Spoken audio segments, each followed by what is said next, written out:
Hey there and welcome back to my channel.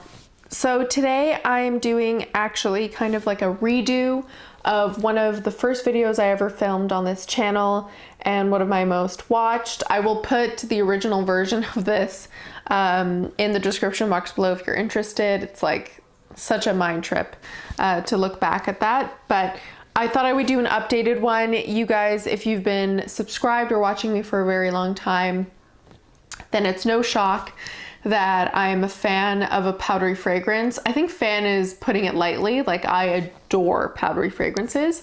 And yeah, so I just thought I would kind of do an updated one on my top 12 powdery fragrances because there's very little comparison, or like there's very few of them that are the same from a year ago, which is a nice mix, obviously. And yeah, there's some that are similar, but like I say, it might be helpful for you guys if you're also into powdery fragrances. I'd love for you to check it out. If you haven't subscribed already, definitely please subscribe.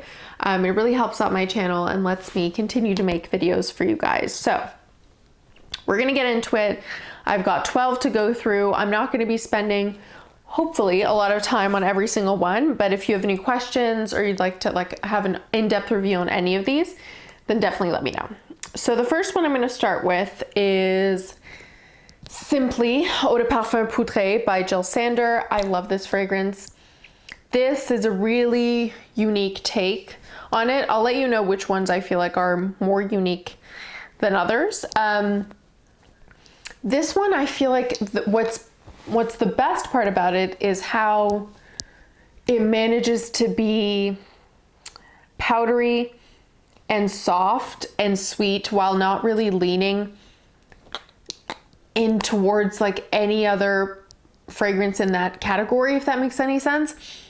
I find it so recognizable, and yet it is very, very simple. I mean, it really does kind of smell like a soft rice powder, powdery, slightly makeup-y, slightly sweet kind of take on a powdery fragrance, but it's stunning and it really is unique. I genuinely feel like I could pick it out from a crowd because it's so particular to Jill Sander, the house and all that stuff, but I really, really like this fragrance. The only thing I will say as a negative is how little I feel like it sticks around on the skin, which is such a shame because I know the house, it's not like all Jill Sander fragrances are like this. Sun, for example, sticks around for ages and is like very beast mode, but this, it doesn't stick around as much as I'd like, and it stays relatively close to the skin, which I can't really fault it for. It's a powdery fragrance, but some we're gonna get to project like mad, and this really isn't the case. Even on the days where I'm getting better performance on it, it stays very close to the skin. There's very little sillage, and I just love it. I wish it performed better. I think, and I'm not sure, but I think there's like an extreme version of this that I would like to get my hands on, but I kind of knew that this would be one of my favorites before I picked it up because it was a blind buy, and it definitely ended up being that.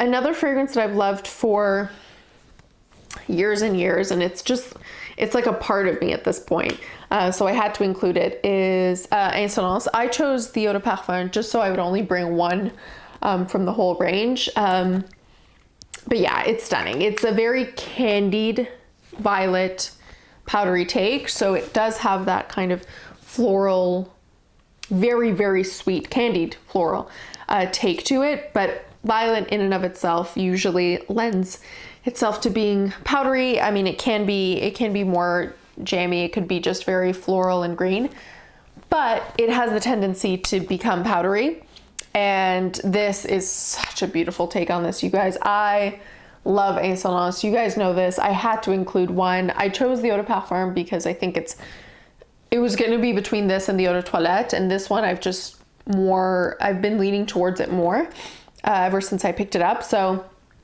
I had to include this, and I recommend it all the time, with the caveat that it's definitely not for everyone. It is very, very sweet, and if you've ever had Parma violets or candied violets in and of themselves, then you'll know what that scent is like. It stays very close to that area. you have to really like it, because this, unlike Jill Sander, is beast mode, and it really will stick around forever and ever. So if you don't like the scent, or if it's very, very humid day, you might want to go easy on this one, but I love it.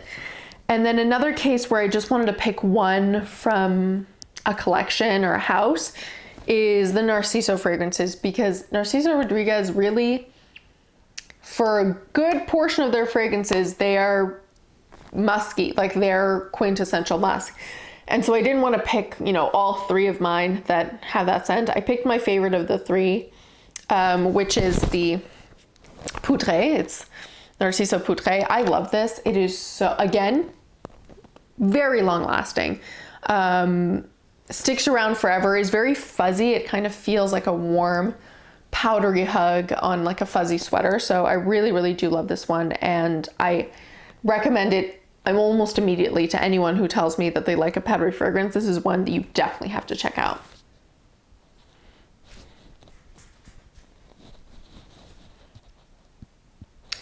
All right, so the next one I'm going to talk about is actually very interesting, because in that original video I made on powdery fragrances, this was one of the ones that one of you recommended to me, and I had it on my to buy list for a while before that, honestly, but it really was your suggestion, and I forget who you were, but it was your suggestion that pushed me over the edge. So that fragrance is Valentina Poudre, or Poudrée by Valentino, and I love it. I do keep the little cover on it. It's just meant for traveling purposes, but just in case, I don't know, I keep it on there.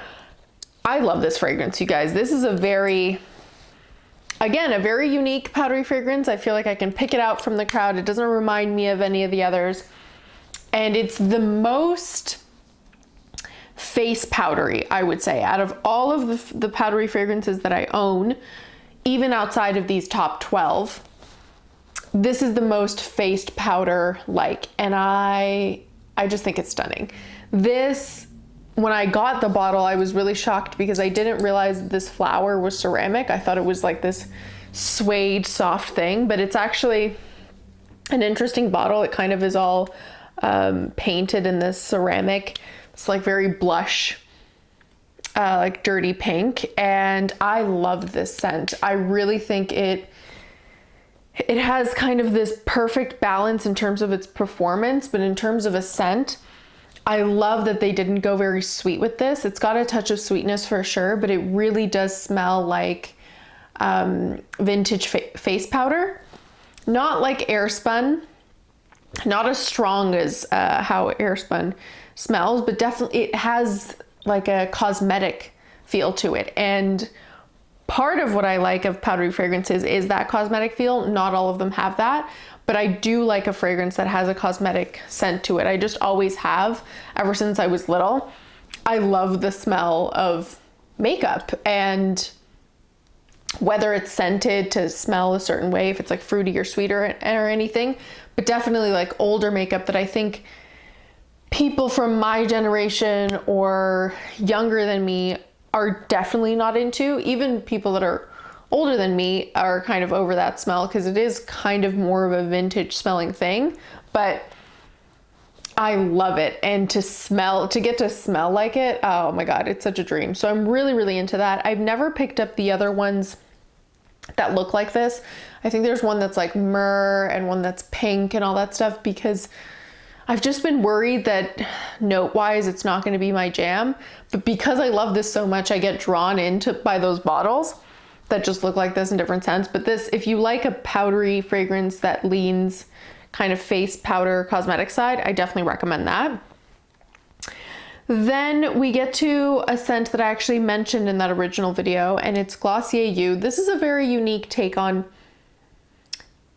powderiness or powdery fragrances, because it isn't, I wouldn't say it's really like none of these, and I almost didn't put it in this video because it kind of leans more towards the perfumes that don't smell like perfume category than the powdery, but it is, you know, the category of notes does lean towards powderiness because there's a lot of musk in here. And it does kind of change. I mean, it's Glossier U. I don't know if I mentioned that. It does kind of change with people's body chemistry to a certain extent. But in general, I like how unassuming this is, and yet completely can take over. It's a really beautiful scent. It's my favorite of the non-perfume type scents. It's the one that smells the strongest on me. It's the one that I feel like I get the most out of, because some of the other ones, like Not a Perfume by Juliette Hezekiah, and I've mentioned before, I can't get a single thing.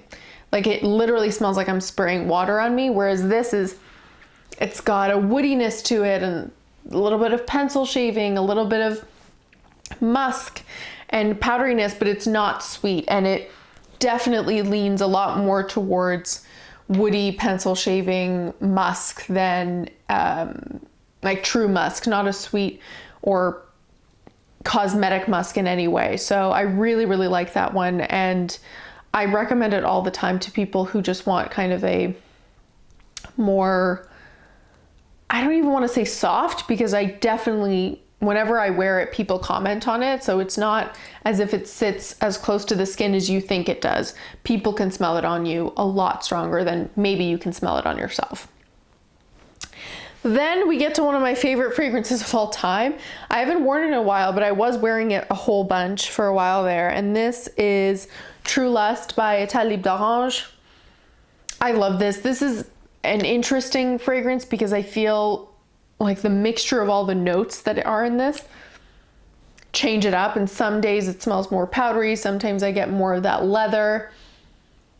I really, really like it though. It's warm, it's sexy, it's very me. I think I mentioned before, I put it in that video, like the 3 that smell like me, because I just feel like it's such a perfect fragrance that I wouldn't have thought of would be my perfect fragrance, but it really is. And it's so multifaceted, I think. I really do like it. Again, not too sweet. It's got a nice like leather suede note to it that I think keeps it a little bit more sexy.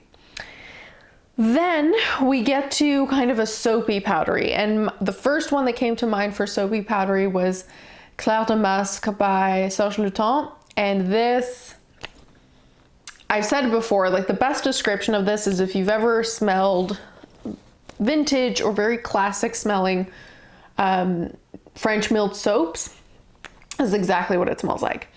It's very soapy, but in that like French milled soap, like cardboard box, very intricate, perfumey kind of way. And it is powdery in a soapy kind of way. So it's definitely not, you know, lipsticky or face powdery. It's quite like a clean soapy musk. It's really nice. You don't need that much. You can definitely overspray it. I love wearing this one before bed. I feel like it's just so soothing and clean, especially if you've showered right before bed, which I tend to shower more at nighttime. I'm like a night shower compared to a morning, and this is a really nice post-shower fragrance, but it's a really nice before bed fragrance as well. And then just kind of going along that road, this one is so lovely, and I've mentioned it a couple times. She by Armani is a beautiful kind of perfumey, powdery, unisex, clean fragrance. The best way to describe this, if you are familiar, is Spanish laundry. Spanish laundry detergent smells very much like this, like cleaning products, like it just is Spain, which Armani is Italian, but I swear to God, there's something about Spanish laundry detergent. It just smells better. It smells perfumey. It keeps your clothing smelling fresh for like weeks and weeks and weeks. And everything of theirs that has to do with like cleaning and like cleaning products, or I don't know, even just like candles, like everything there is very beautifully scented. And this just completely transports me of living in Spain and having laundry that smells exactly like this. So I totally love that. And it has a uniqueness to it that I feel like anyone can wear. It's completely unisex. It really just is that nice, clean laundry powderiness. All right, so speaking of 3 that smell like me, this also very much reminds me of me. And I was torn between this and the other one, but I went with this one because I do have a full bottle. And this is Athalia by Parfait and Marley. The reason I was torn is because this actually isn't that unique smelling. I've said that about a lot of these. This reminds me a lot of the Iris perfume from Prada, which now the name is escaping me. Infusion d'Iris, Infusion of Iris by Prada. I love that fragrance. I have like a mini set of a bunch of the flankers. This definitely reminds me of that, and I feel like you don't necessarily need both. They're very similar. I do like this now, having had all of them and trying them side to side. This is just like I have to put this on. Oh, I love this. This is just like one step higher for me, just like a mini step higher than the Prada, the original Prada, because I feel like this is just like slightly more powdery and slightly more, slightly less fresh, I'd say. And I love that about it. I think this is kind of the kind of fragrance where I will wear for the rest of my life. I really can't see myself ever getting tired of this. It just feels so familiar and nice to me to wear. So this would definitely, I mean, I recommend all of these, but this is the kind of fragrance where it is a little more expensive, but I feel like when I finish this, there's no way I wouldn't pick it up again, because I can't see myself ever getting tired of it. Now, if I come back in a little bit and when I finished it and I'm completely over it, you know, I'll take back my words, but it hasn't happened so far, and I find myself reaching for it time and time again whenever I'm unsure of what to wear. Another one I love is Noir, the Eau de Parfum by Givenchy. This is, again, an interesting take on powderiness, because it gets the powderiness a lot from kind of like almond slivers. That's what it smells like to me. Very authentic almond. Some people say that this reminds them of Lipstick On by Maison Margiela. And I've never owned that, but I've had a bunch of samples and my mom wears it all the time. And after a while, because at first I couldn't understand at all why they were being compared. To me, they smelled so different. So then I went and I got a little sample from my mom, and I really tried to smell them next to one another. And I get what people mean now. I would say there is still like a discernible difference. And this is a lot more of a kind of a like very realistic almond sliver, powdery, musky fragrance. It's stunning. It's my favorite. I don't know. It's like back and forth between first and second place of my favorite in this whole Ange Démon range from Givenchy. But I think it's so unique. I love wearing this, and I really think it's beautiful. I would say, because I know Lipstick On's so hard to find now that it's been discontinued. Unfortunately, I think, because people really loved that. I feel like this might fill the gap for some people in your collection if you want to pick it up. It might give you some of that vibe, but it's by no means like a perfect dupe. I think Lipstick On is a lot more lipsticky, and this is more almondy. They just have similarities to them. And then the last two I saved for last because they actually kind of remind me of one another. They have wildly different price points, and they're both discontinued, but they do remind me of one another. So I'll show you the first one that I got first. I talked about this in my first powdery fragrance video, Sense of Glam. I mentioned this 1,000,001 times. This is my favorite lipsticky fragrance that I own. I love this fragrance. It's very like rose, lychee, musk, super lipstick powdery. I think it's stunning and it performs beautifully. I've got this one. I've got 4 backups. Like, I'm set for life. And it was quite a bit after this that I picked up Parfait de Rose, which definitely has similar vibes to Sense of Glam. Now, they're not perfect dupes, but considering the price difference, it's unbelievable how similar they really are. They're both powdery rose fragrances. They both are somewhat lipstick leaning. I'd say the difference is this has like more of a bright muskiness, and this is a little bit more gourmand, but they're very, very similar. They both are beast mode. You can easily overspray them, and I really did once with Parfait de Rose. I choked myself out completely. So if I can choke myself out, I know most people, if not everyone in the world, can. But honestly, I'd recommend both. They're obviously very, very, they're quite hard to find now that they've been discontinued, but Parfait de Rose is a lot easier to find. The Zara ones, once they kind of disappear, unless someone's reselling theirs, it's hard to get your hands on. But those are my favorite powdery fragrances, my top 12. I know this has been recommended for me to do kind of an updated version, so I hope you enjoy. Let me know in the comments below which one of these you've tried or that you'd like to try. I'd love to hear from you if you have any recommendations for powdery fragrances. That's my favorite recommendation to get, so definitely let me know. And yeah, I'll see you next time. Bye.